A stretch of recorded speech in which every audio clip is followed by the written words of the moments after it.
For him, singing was something really serious that he dedicated all his life. You know, he always said, for me, opera and singing is not just training. Why did a 58-year-old man fall in love with a 23-year-old girl? Comment 1 if you think the gap is too big. Luciano Pavarotti passed away 18 years ago, but the secrets surrounding his life and love life still shock many people. What happened behind the scenes? Let's explore the story behind the controversial love affair, family tragedy, and untold stories. Nicoletta Pavarotti breaks the silence after 18 years.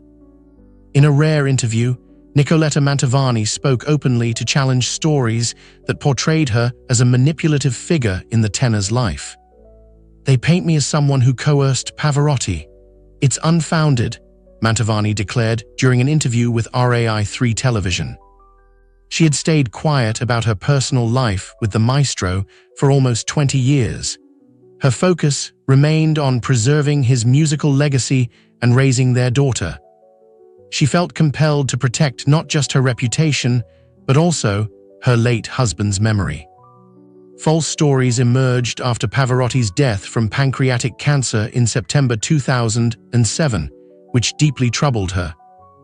"As long as they were just insulting me, okay then, I'm here, I can defend myself, but Luciano can't," she said.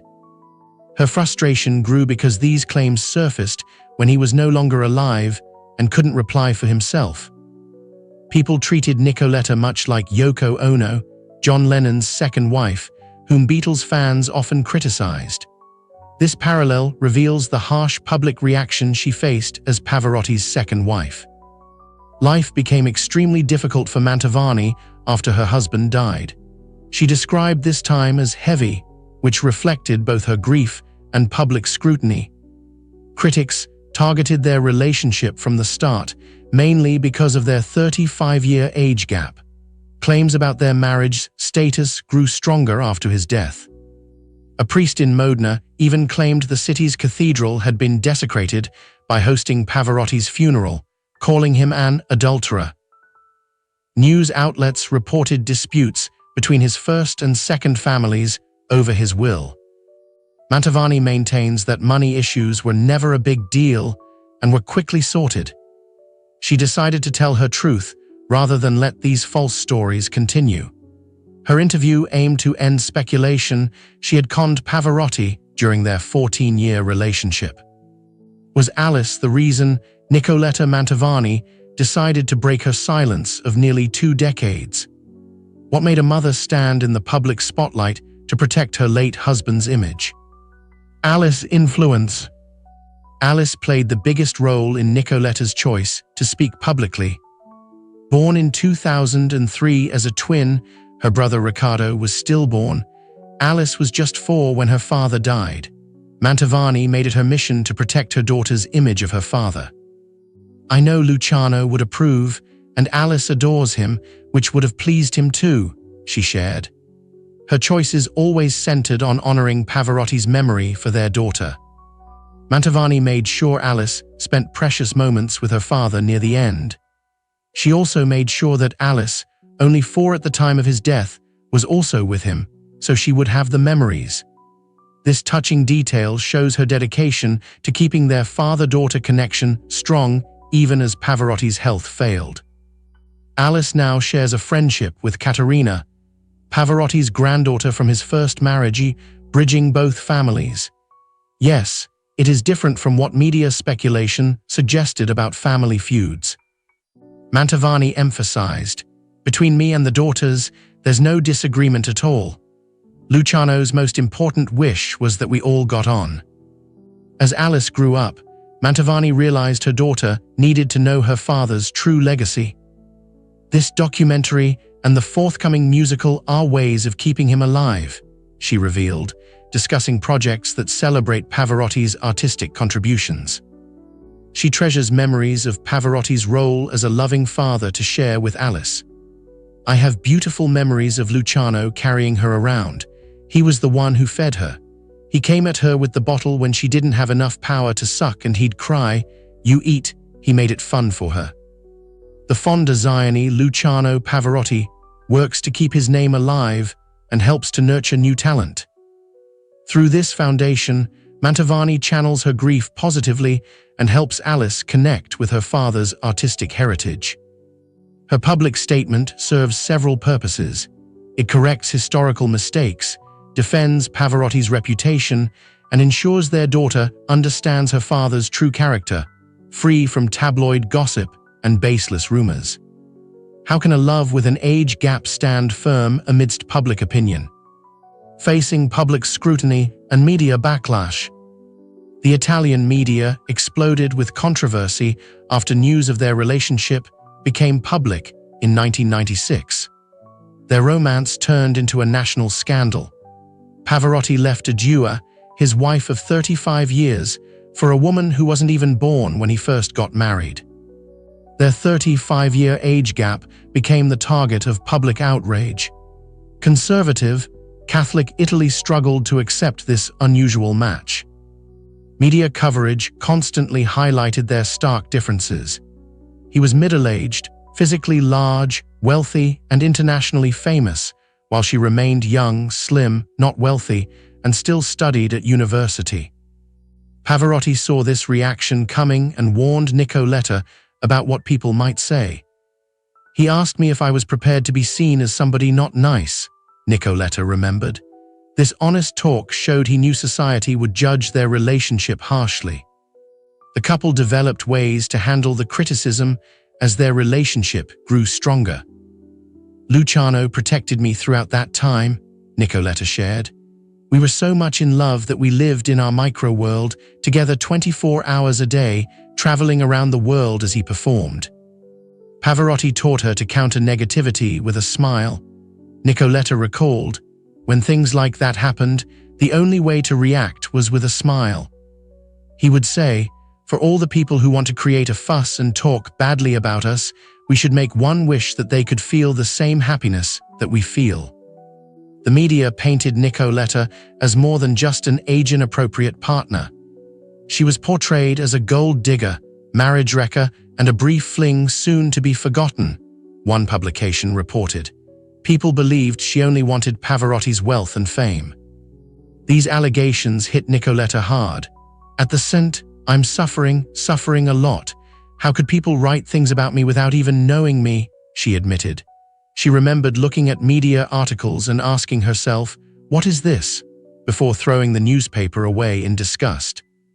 Pavarotti's death in 2007 brought even more intense scrutiny. False claims about their troubled marriage started spreading. Leone Maggiera and his wife Lydia, who claimed to be the tenor's friends, said Nicoletta had made her husband's life a misery.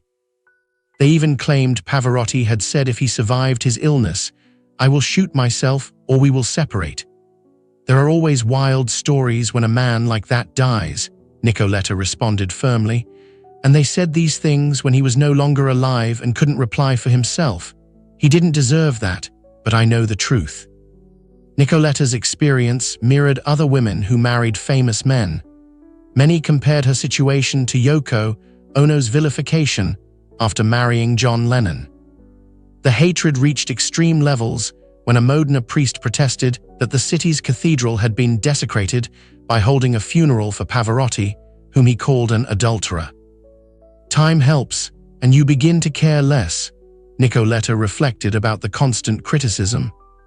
The attacks felt especially painful after Pavarotti passed away and could no longer defend their relationship. But maybe that's not enough. The pain is doubled many times over. What makes the memory of the twins so deeply engraved in Nicoletta's heart? Nicoletta recalls the birth and loss of their twiness.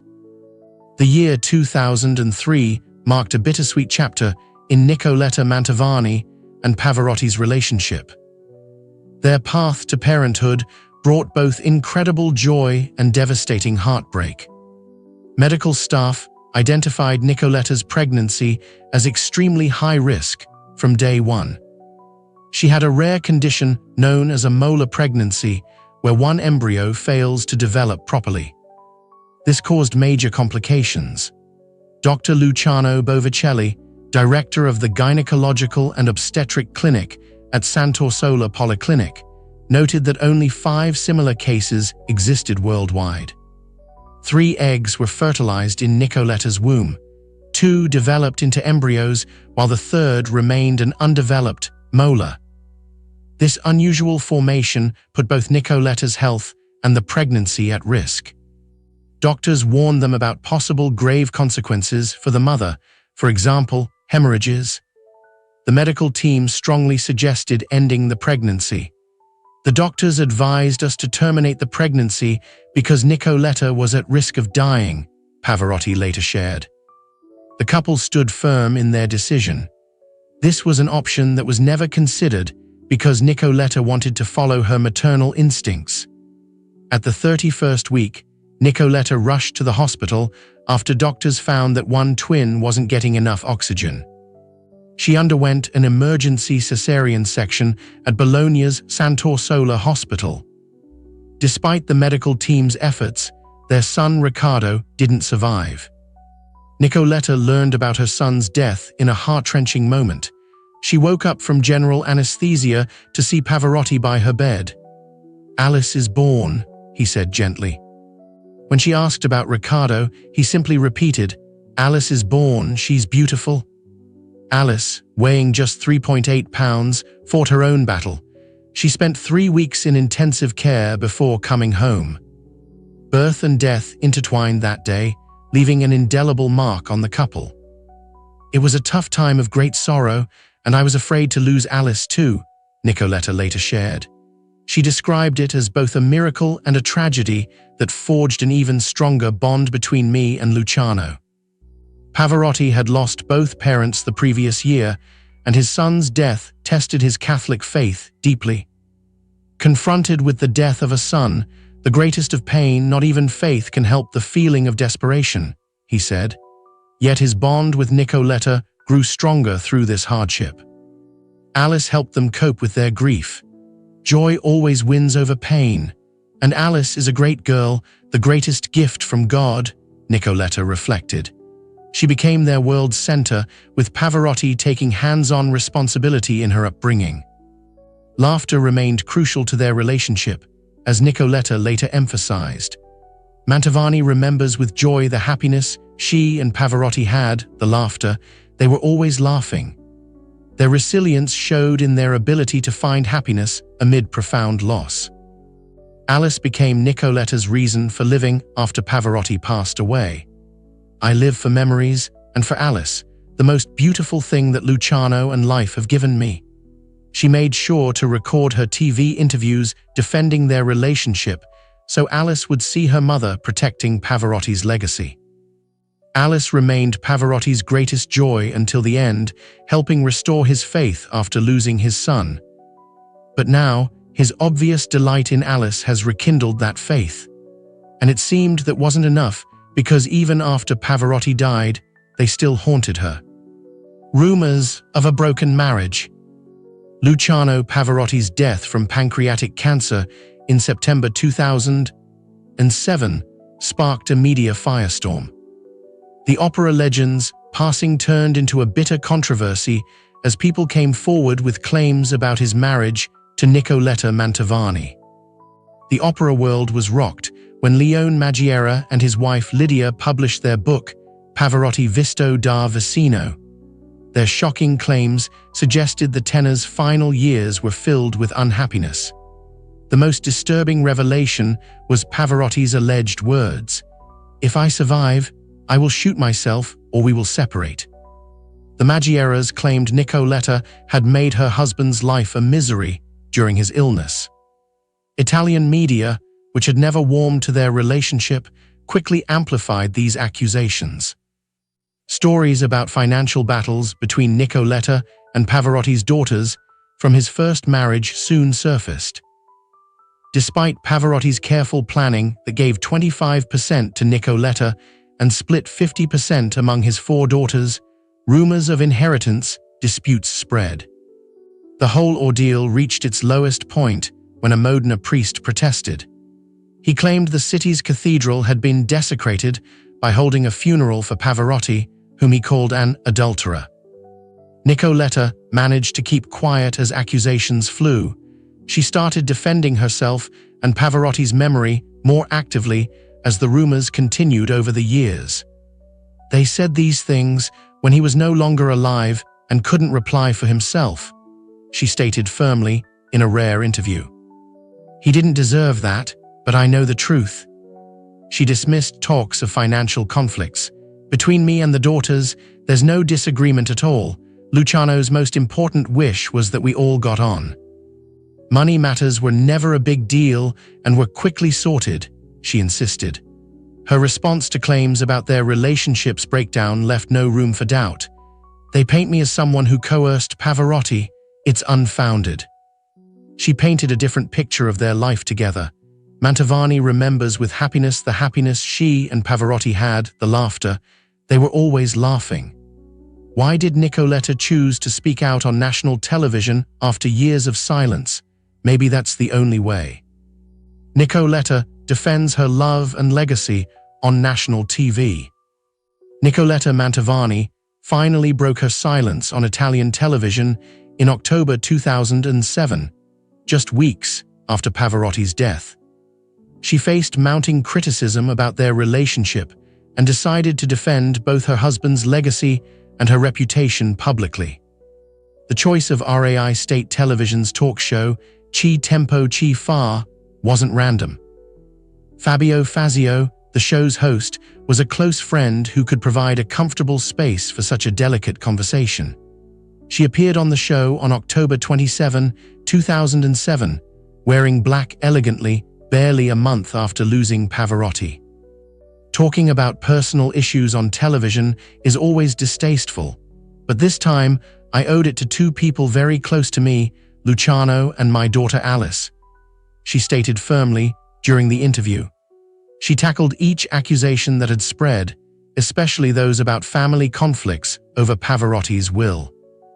There is no disagreement at all between me and his daughters. Luciano wanted that we would all agree, and we will respect that, Nicoletta affirmed. She addressed the American property rumors directly. Luciano just wanted to show that the place in which we had our most wonderful moments should go to me. I talked about it with the daughters, and there is no problem. The most touching revelation was that Nicoletta recorded the interview at home for Alice to watch years later. I imagine that, at a certain point will want to reconstruct who her father was. She will find so much material, but unfortunately, from this period, she will also find so many awful things, she explained. Her voice shook as she spoke. If they insult me, it can pass with patience. I'm here and can defend myself. But Luciano can't, and Alice is a 4-year-old child. This deep concern for Alice's future understanding drove her to make this rare television appearance. She ended the interview with clarity. I hope that the controversies are abandoned. As far as I am concerned, I definitely will not go on television again. I believe I have said everything. Do you think Nicoletta was right to choose to speak out on television to defend her late husband and daughter? If you were in that situation, would you have the courage to do the same? Please share your thoughts in the comments section below. We would love to hear from you. And don't forget to like the video and subscribe to the channel for more interesting updates. Thank you and see you in the next videos.